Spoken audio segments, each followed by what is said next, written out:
Halo, assalamualaikum warahmatullahi wabarakatuh. Hai, ketemu lagi dengan Miss Nadia. Hari ini kita akan belajar tentang cerita teks fiksi. Tapi sebelumnya, mari kita membaca doa belajar terlebih dahulu. Rabbi zidni ilma warzuqni fahman. Amin, amin ya rabbal alamin.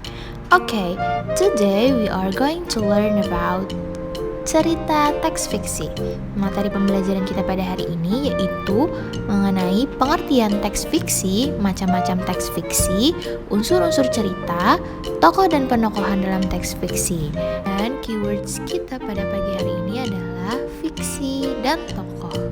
Nah, ada yang tahu nggak kira-kira apa sih itu cerita fiksi? Cerita fiksi adalah cerita berupa karangan bebas yang memiliki sifat hayalan, tidak nyata, atau imajinatif, yaitu cerita yang kejadiannya bersifat fiksi atau tidak nyata, hayalan. Nah, apakah waktu kecil kamu pernah membaca dongeng tentang sang kuryang, timun mas, kancil, dan buaya? Pasti pernah ya.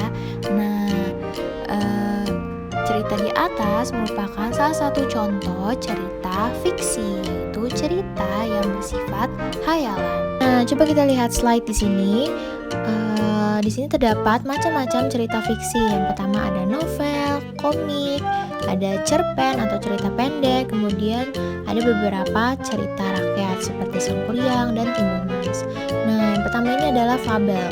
Fabel itu adalah cerita dengan tokoh binatang yang bertingkah laku seperti manusia. Nah, yang biasanya kita dengar itu ada semut dan belalang, kisah kancil dan buaya.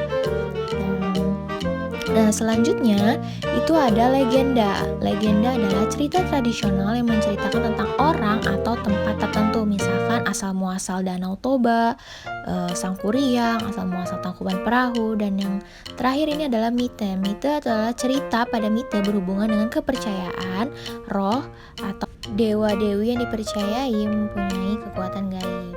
Nah, di cerita fiksi itu teman-teman terdapat unsur-unsur cerita. Yang pertama ada tema, kemudian yang kedua ada alur, yang ketiga ada tokoh atau penokohan, yang keempat ada latar, dan yang terakhir ada amanat, yaitu pesan moral yang disampaikan oleh pengarang melalui cerita yang dia buat. Nah, di dalam tokoh-tokoh cerita fiksi ada yang memiliki peran tokoh dalam cerita fiksi. Ada protagonis, yaitu tokoh yang memiliki sikap baik atau karakter baik. Nah, kemudian yang kedua ada antagonis, yaitu tokoh yang memiliki sikap atau karakter yang jahat. Nah, berikut penjelasan mengenai cerita fiksi. Selebihnya kita bahas di Zoom ya, teman-teman. See you on Zoom. Wassalamualaikum warahmatullahi wabarakatuh. Thank you for your attention. Bye.